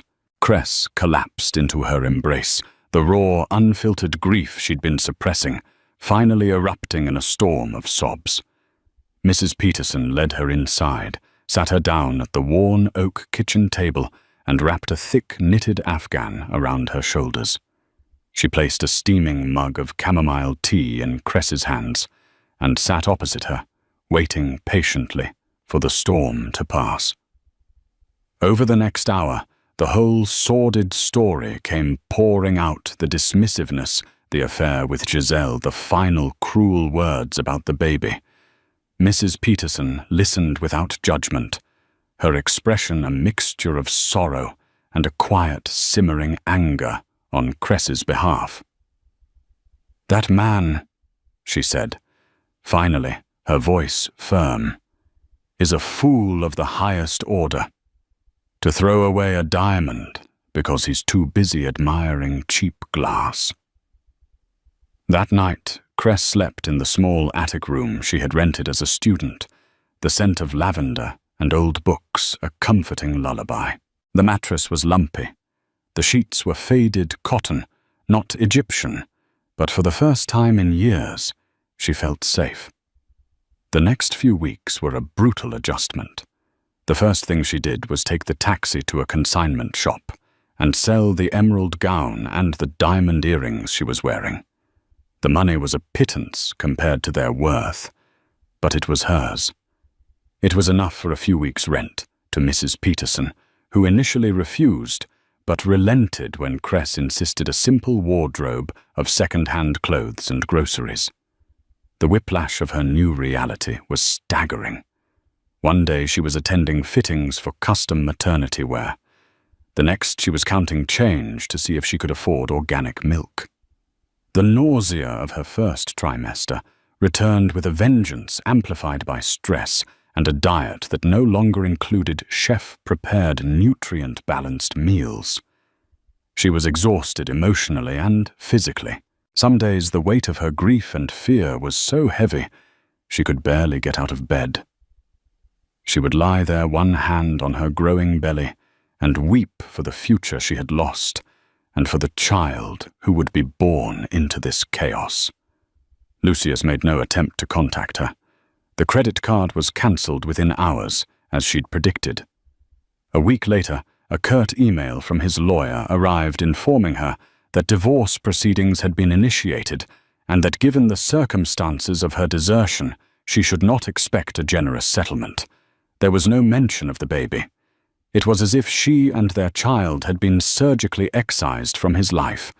The cold corporate cruelty of it all reignited a spark of anger within her.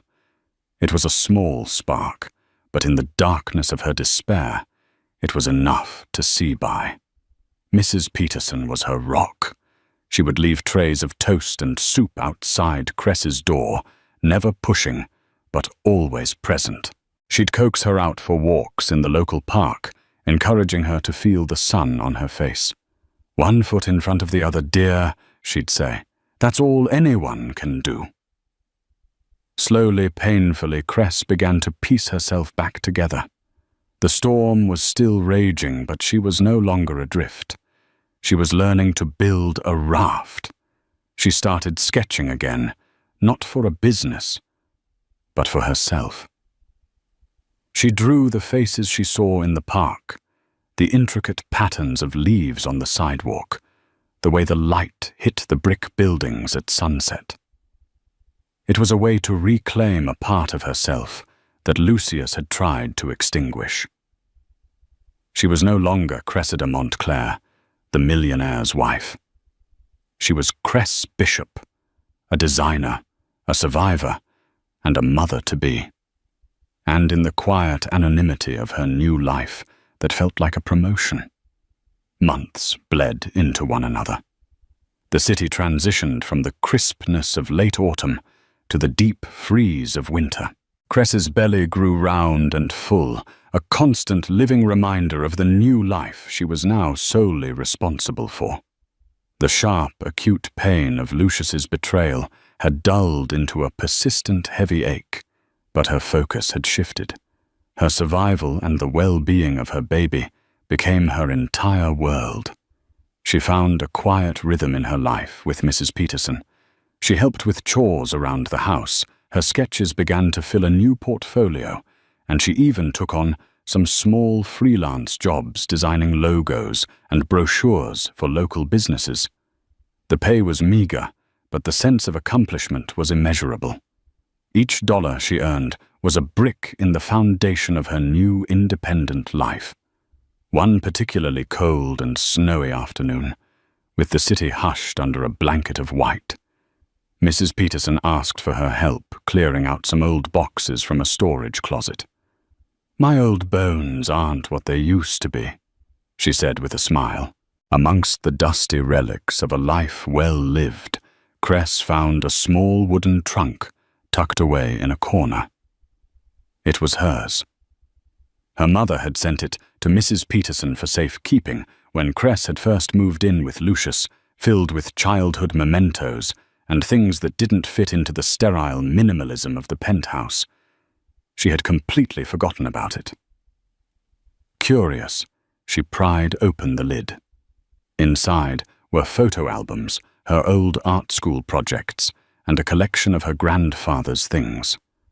Robert Bishop had been a master tailor, a quiet, meticulous man who had passed away when Cress was in her late teens. He had been her first mentor, the one who taught her about the feel of different fabrics, the importance of a perfect stitch, the soul that could be woven into a garment. She lifted out his old sewing kit, the heavy shears he used to cut cloth, and a small velvet pouch. Inside the pouch was not jewelry, but a single ornate old-fashioned brass key and a thick sealed envelope made of heavy parchment. Her name, Cressida, was written on the front in her grandfather's elegant looping script. Her heart pounded as she broke the wax seal. The letter inside was dated a week before he passed away. My dearest Cressida, if you are reading this, it means I am gone, and I hope that you have found happiness in your life. I am writing to you about a part of my past I rarely spoke of. Long before I was a simple neighborhood tailor, I was a partner in a business. I was the craftsman, the artist. My partner was the salesman, the visionary. Together we founded a small but exceptional textile company called Ariadne Weavers. We created fabrics of unparalleled quality. Over time, my partner, a man named Jonathan Montclair, wanted to expand into fashion, into a world of glamour and branding that held little appeal for me. We had different visions. I wanted to create art. He wanted to build an empire. We parted ways amicably. I sold him my operational shares, but I kept my founding stake, a silent, controlling interest in the parent company we had established. I had no interest in boardrooms or stock markets, but I wanted to ensure the legacy of our quality was protected. I put these shares into a blind trust for you, my only grandchild. The company evolved, and Ariadne Weavers became the foundation of what you now likely know as Montclair Couture. Jonathan's son, and perhaps his grandson, may have forgotten that the roots of their grand empire lie in the hands of a quiet tailor. This key will open a safe deposit box at the Sterling National Bank downtown. Inside you will find the trust documents. They are structured to give you full control upon your 30th birthday, or under a force majeure clause, which can be enacted in the event of significant personal distress or upheaval. My lawyer, a brilliant man named David Chen, holds the second key and the full instructions. His card is enclosed. This is your legacy, Cressida. Not a weapon, but a shield. It is the fruit of my life's work. Use it to protect yourself, to build something beautiful and true, and to ensure that true craftsmanship is never sacrificed for the sake of empty glamour. Be happy, my dear girl. With all my love. Grandfather Robert Cress read the letter 3 times, her hands shaking so violently the parchment rattled. Montclair Couture, Lucius's company. Her grandfather was the silent founder. It seemed impossible, a fantasy. She stared at the heavy brass key in her palm. It felt impossibly real. A shield, he had called it. Right now, she needed a shield more than anything. The next morning, driven by a dizzying mix of hope and disbelief, she called the number on the enclosed business card. A calm, professional voice answered. Law Offices of Chen and Associates. My name is Cressida Bishop, she said, her own voice barely a whisper. "I was told to contact a Mr. David Chen. It's regarding my grandfather, Robert Bishop." There was a brief pause on the other end of the line. "Mr. Chen has been expecting your call for a very long time," the voice replied. "Can you come in this afternoon?" The law office was in a sleek, modern building, a world away from Mrs. Peterson's cozy brownstone. But Cress walked in not as a supplicant, but as a woman on a mission. David Chen was a sharp, impeccably dressed man in his late 50s, with intelligent eyes that seemed to see everything. He greeted her not with pity, but with a deep professional respect. He already had his key. Together they went to the bank. The safe deposit box was opened, and inside, nestled in a leather-bound folio, were the documents. As Mr. Chen explained the complex legal language, the reality of the situation began to sink in. Her grandfather hadn't just left her some stock. He had left her a 52% controlling interest in the holding company that owned Montclair Couture and all its assets. It was an ironclad, unassailable majority stake. Because Lucius's father had diluted his own shares over the years to fund acquisitions and pay off debts, Lucius's own portion, which he believed gave him ultimate control, was only around 35%. He was a king ruling a kingdom he didn't actually own. Your grandfather's force majeure clause is quite clear. Mr. Chen explained, his voice calm and steady, as he looked at the heavily pregnant, determined woman before him. Your current circumstances, divorce, financial abandonment, more than satisfy the conditions. The trust is now yours to command. The question is, Ms. Bishop, what do you want to do with it? Cress looked down at the documents at her grandfather's name, entwined with the Montclairs. She thought of Lucius's sneering face, of Giselle's cruel nickname for her, of the way her dreams had been casually crushed. But more than that, she thought of her grandfather's words, "Build something beautiful and true." A slow, determined smile spread across her face. The storm hadn't broken her. It had washed away the debris and revealed the foundation that had been there all along. "Mr. Chen," she said, her voice clear and strong, "I want to call a meeting, an extraordinary general meeting of the shareholders, and I want to introduce them to their new majority owner." The discovery of her inheritance didn't trigger an immediate, vengeful charge. Instead, it ignited a slow, deliberate fire within Cress. The months of helplessness and fear were burned away, replaced by a cold, crystalline focus. She was no longer a victim adrift in a storm.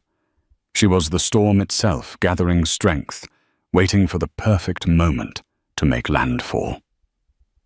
David Chen became her general, her strategist. They met not in his gleaming corporate office, but in the quiet, sunlit parlor of Mrs. Peterson's brownstone, a war room hidden in plain sight. Over cups of tea and plates of biscuits, they pored over decades of company financials, board meeting minutes, and shareholder reports. Cress wasn't just claiming an inheritance. She was earning it. She devoured every document, learning the intricate dance of corporate governance, finance, and law. She discovered the company's weaknesses, its strengths, and most importantly, the rot that had set in under Lucius's leadership. While Montclair Couture's public image was stronger than ever, thanks to Giselle's flashy, critically acclaimed but astronomically expensive new collection, the company's finances told a different story. Lucius was leveraging assets to fund lavish marketing campaigns and his own exorbitant lifestyle. He had fired dozens of long-serving loyal employees, master tailors, pattern makers, and textile experts who had been with the company for decades, some since her grandfather's era, replacing them with cheaper, less experienced labor to cut costs. He was sacrificing the very soul of the company, its commitment to quality craftsmanship, for short-term buzz and profit. He was turning her grandfather's legacy into a hollow, gilded shell. "He's arrogant," David Chen observed one afternoon, tapping a finger on a damning quarterly report. "He believes he's untouchable. That's our greatest advantage. He won't see us coming." Their plan, which Cress privately named the Phoenix Agenda, was twofold. First, they needed to consolidate her power silently. While her 52% stake gave her control, David advised acquiring a few more percentage points on the open market through a proxy buyer. This would not only fortify her position, but also create a small stir, a tremor that might put Lucius on edge, but wouldn't reveal the true source of the earthquake to come. "We make him look for a threat from a rival corporation or a hedge fund," David explained. "He'll be looking in the wrong direction, scanning the horizon for battleships, while our submarine glides right underneath him." Second Cress needed to be ready. It wasn't enough to be the owner. She had to be the leader. She spent her days studying and her nights sketching. But now her designs weren't for a quaint baby line. They were for a new Montclair couture, a collection that honored her grandfather's commitment to fabric and form, but was infused with a bold, modern vision. It was a vision of strength, resilience, and quiet power. Everything she herself was becoming. As her due date approached, her resolve only hardened. The kicks and flutters in her womb were a constant reminder of what she was fighting for, not just for herself, but for her child's future, a future free from the shadow of a man like Lucius Montclair. Meanwhile, Lucius remained blissfully, arrogantly unaware. Cress's quiet disappearance from his life was to him a problem solved. He was seen at every party, every opening, with the triumphant Giselle Dubois on his arm. The press hailed them as the new power couple of fashion. In a widely circulated interview, Lucius was asked about his recent divorce. "Sometimes people grow in different directions," he'd said with a dismissive wave of his hand. "My focus has always been, and will always be, on the future of this company. I require a partner who shares that vision, not one who is distracted by domestic trivialities." The words relayed to Cress by David were like fuel on the fire. Domestic trivialities. He was talking about their child. A week before the annual shareholders' meeting, Cress gave birth to a healthy baby girl. She named her Grace. Holding her daughter in her arms in the quiet hospital room, looking into her tiny, perfect face, Cress knew every fear, every tear, every moment of struggle had been worth it. This was not just about taking back a company. It was about reclaiming her life and building a legacy of strength for her daughter. The day of the shareholders' meeting arrived a cool, crisp morning 6 weeks after Grace was born. Lucius was expecting a routine victory lap. The press was already lauding his incredible turnaround of the brand. He had prepared a triumphant speech about record-breaking sales from Giselle's latest collection and his bold vision for the future. Cress, however, was preparing for battle. She left Grace in the loving care of Mrs. Peterson. She didn't dress in a flashy, attention-grabbing gown. Instead, she chose a custom-tailored suit of her own design, made from a deep charcoal grey wool that her grandfather would have admired. It was elegant, powerful, and understated. Her hair was pulled back in a severe professional chignon, and her face, though tired from sleepless nights with a newborn, was set with a resolve of forged steel. As David Chen held the door of the car for her, outside the corporate tower that bore the Montclair name, he gave her a final reassuring nod. "Ready, Ms. Bishop?" She took a deep breath, the city air cool and clean. She thought of her grandfather's letter of her daughter, sleeping peacefully in her crib.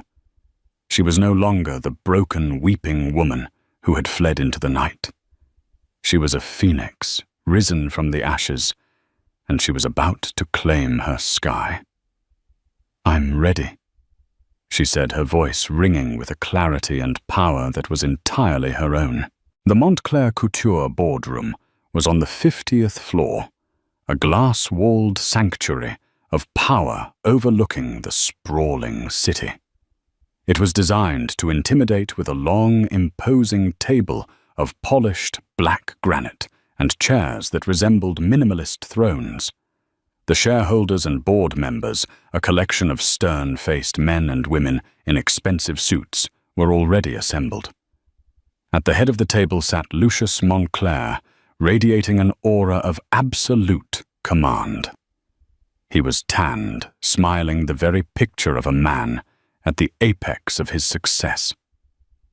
Beside him, in a seat of honor, usually reserved for the COO, was Giselle Dubois, looking smug and victorious in a shockingly red dress. She was not a board member, but her presence was a clear statement of her power and influence within Lucius's new world order. "As you can see from the preliminary reports," Lucius began, his voice smooth and confident, "Giselle's Metamorphosis collection has not only garnered universal acclaim, but has also driven sales up by 200% this quarter. Our stock price is at an all-time high. The future of Montclair Couture has never been brighter." He launched into a self-congratulatory speech filled with buzzwords like synergy, disruption, and brand actualization. He painted a picture of a future built on his singular, brilliant vision. The board members nodded along their expressions, ranging from impressed to sycophantic. It was at that moment, just as Lucius was pausing for dramatic effect, that the boardroom doors opened. Every head turned.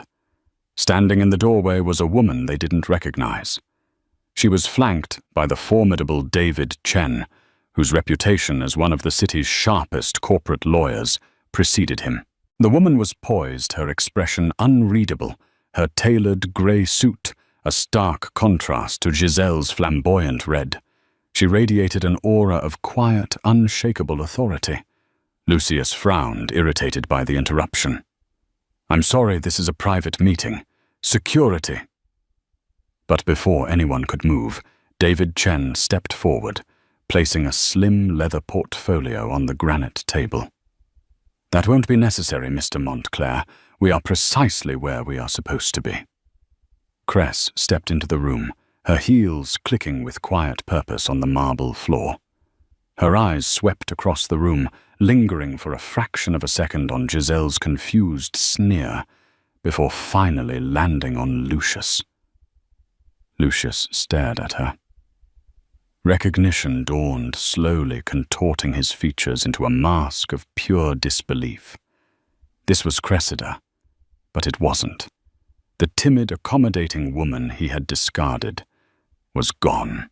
This woman was a stranger, powerful, confident, and looking at him not with heartbreak, but with an unnervingly calm detachment like a scientist observing a specimen. "Cressida," he finally stammered, his voice losing its confident timbre. "What in God's name are you doing here?"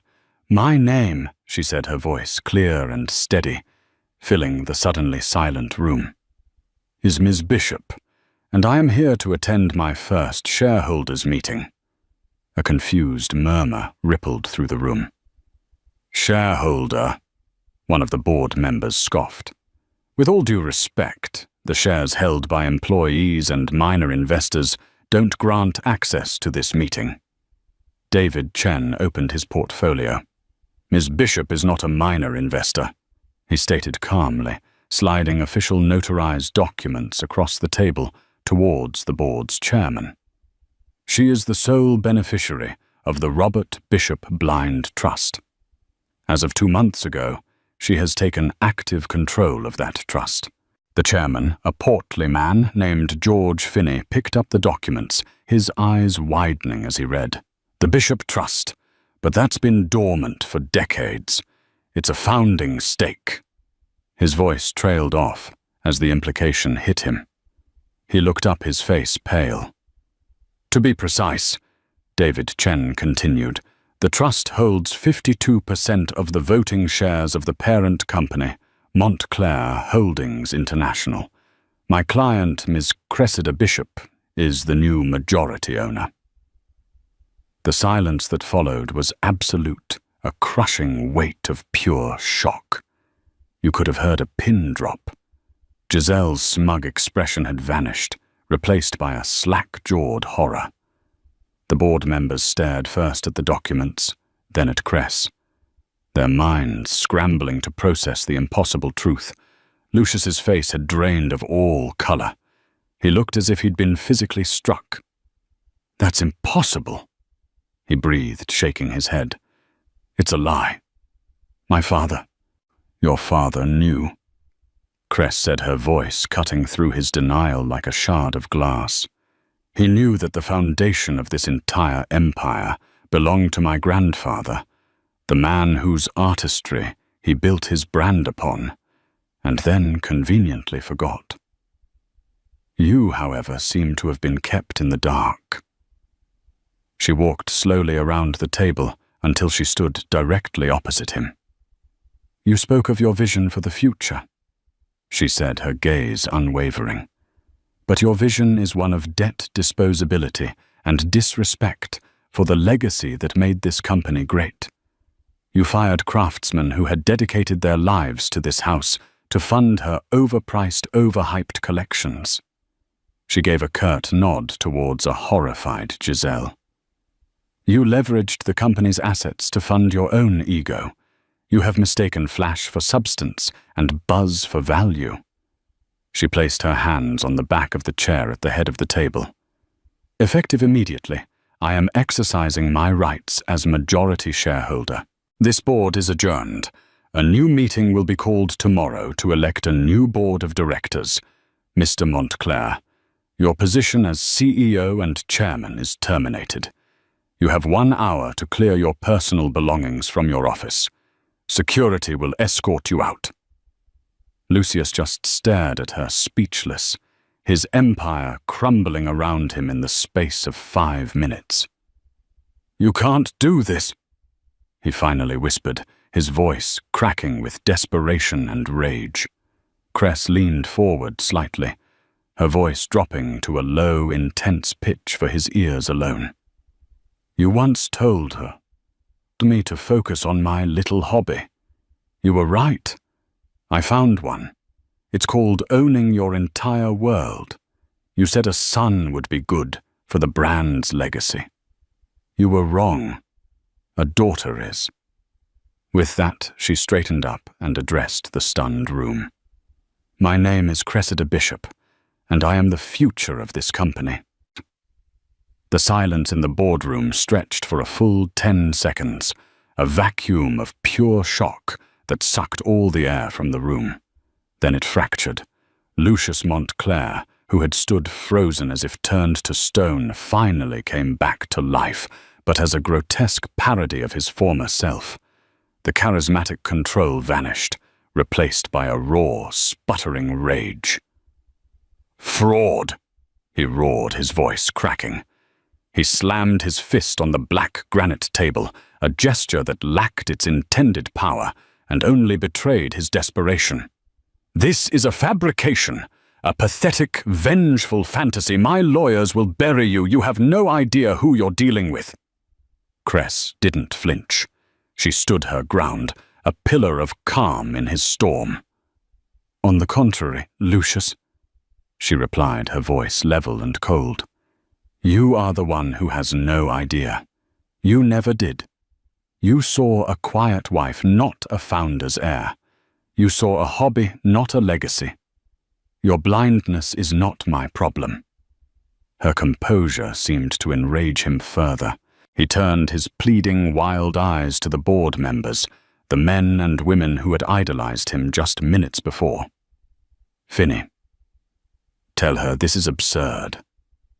We are Montclair Couture. George Finney. The chairman meticulously avoided Lucius's gaze. His attention suddenly glued to the documents in his hands, as if they were the most fascinating text he had ever read. The other board members followed suit, shuffling papers, checking their phones, doing anything to avoid being caught in the blast radius of their fallen leader. They were sharks, and they could smell the blood in the water. Their allegiance had already shifted their minds furiously, calculating how to best position themselves in this new regime. Seeing no help there, Lucius's fury collapsed into a pathetic, desperate plea. "Cressida. Cress, please," he whispered, the change in tone jarring. "We can talk about this. There's been a misunderstanding. We can work something out, a settlement." It was the sight of Giselle that cut him short. Her face, a mask of horror, was twisted with a fury that mirrored his own. But her anger was aimed at him, the man whose power had been her shield and her platform.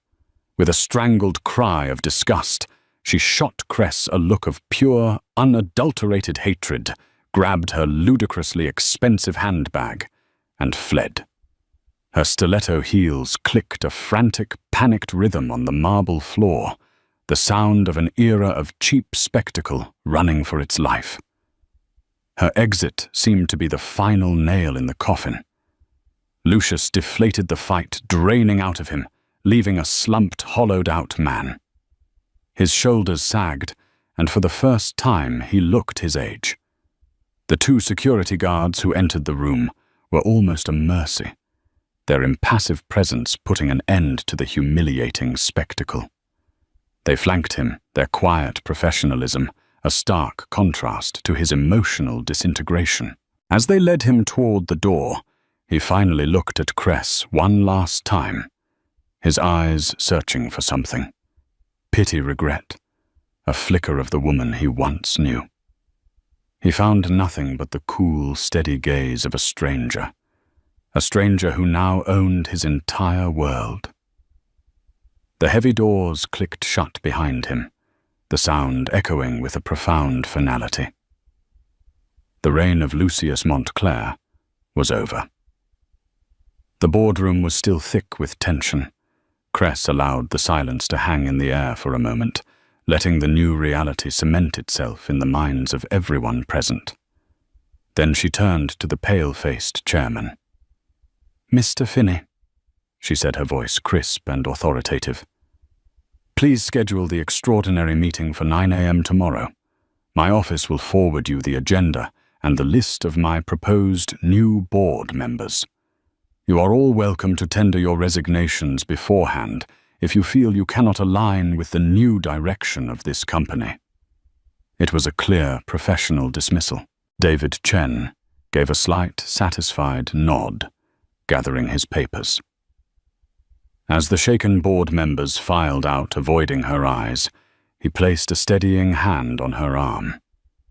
"You were magnificent, Ms. Bishop."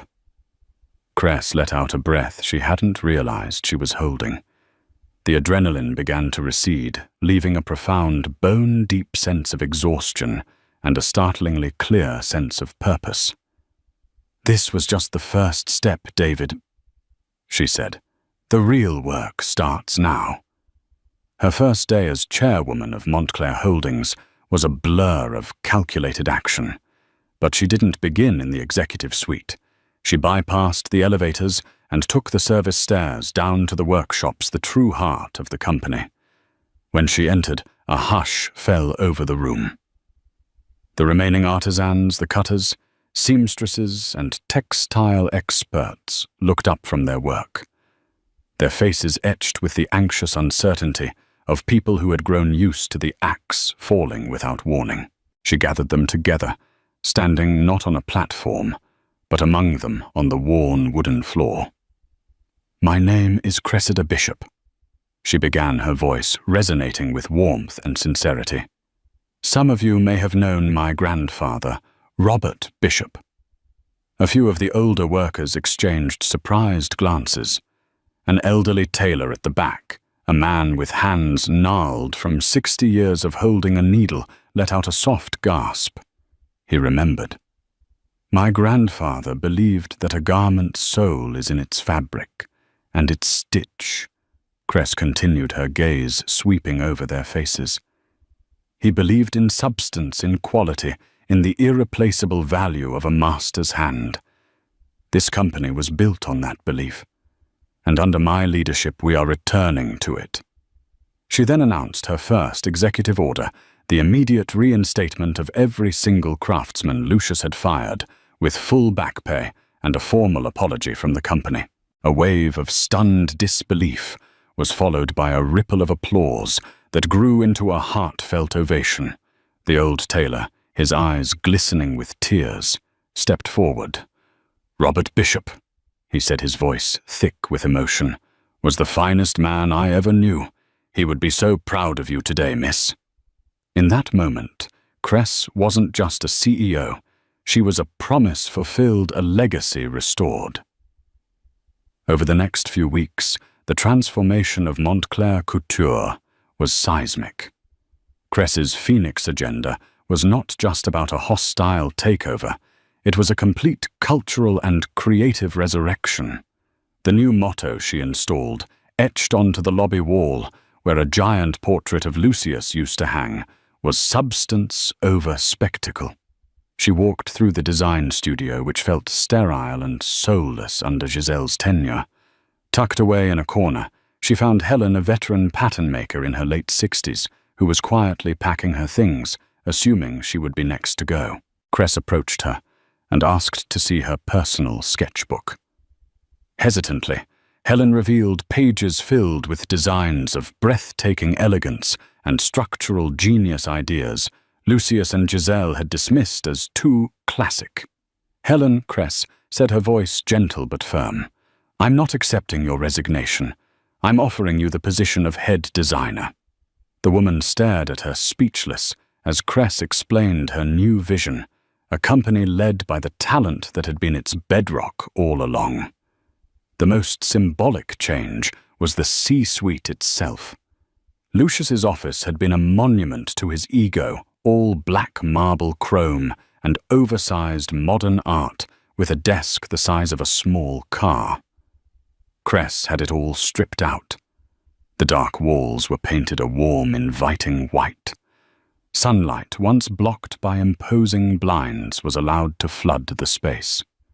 In place of the massive desk, she brought in a large communal work table covered in fabric swatches and sketchbooks, and in the sunniest corner, she placed a beautiful handcrafted bassinet. Her daughter Grace would often sleep there as Cress worked, a living, breathing symbol of the company's new life, a future that was female, nurturing, and creative at its core. One evening, months after the takeover, Cress stood at the vast window of that transformed office, holding a sleeping Grace in her arms. The city lights glittered below, no longer mocking her, but spread out before her like a kingdom of her own making. She thought of the woman she had been, the heartbroken wife, fleeing a party in a borrowed gown, the terrified mother-to-be huddled in Mrs. Peterson's attic room. She thought of the weight of her grandfather's key in her palm, the key that had unlocked not just a fortune, but the strength that had been inside her all along. The world was calling her story a tale of revenge. But as she looked down at her daughter's peaceful face, she knew it was something more profound. Revenge was a fire that consumed itself, leaving only ash. What she had done was an act of restoration. She had saved a legacy from ruin and built a future for her child. She was no longer a prisoner in a gilded cage. She was the architect of her own destiny, a creator, a leader, and a mother. She had walked out of her old life broken, but in doing so had discovered the parts of herself that were truly unbreakable. Her reign, the reign of a bishop, had only just begun. And there you have it, the incredible story of Cressida Bishop, A story that proves that the deepest betrayals can sometimes forge the strongest souls. She went from a broken, pregnant wife with nothing to her name to the powerful leader of a fashion empire, not through revenge, but through resilience, intelligence, and by reclaiming a legacy she never knew she had. Her journey reminds us that our true strength often lies dormant, hidden in our history, and in our character, just waiting for a crisis to awaken it. It's a powerful lesson that sometimes losing everything is the only way to truly find yourself and build something even more magnificent in its place. What did you think of Cress's ultimate power move? Was Lucius's downfall everything you hoped it would be? Let us know your thoughts in the comments below. If you were moved by this story of strength and poetic justice, please hit that like button. Share it with someone who needs to hear a story of triumph, and most importantly, subscribe to our channel for more unforgettable, real-life dramas. Your support helps us bring these powerful stories to light. Thank you for listening.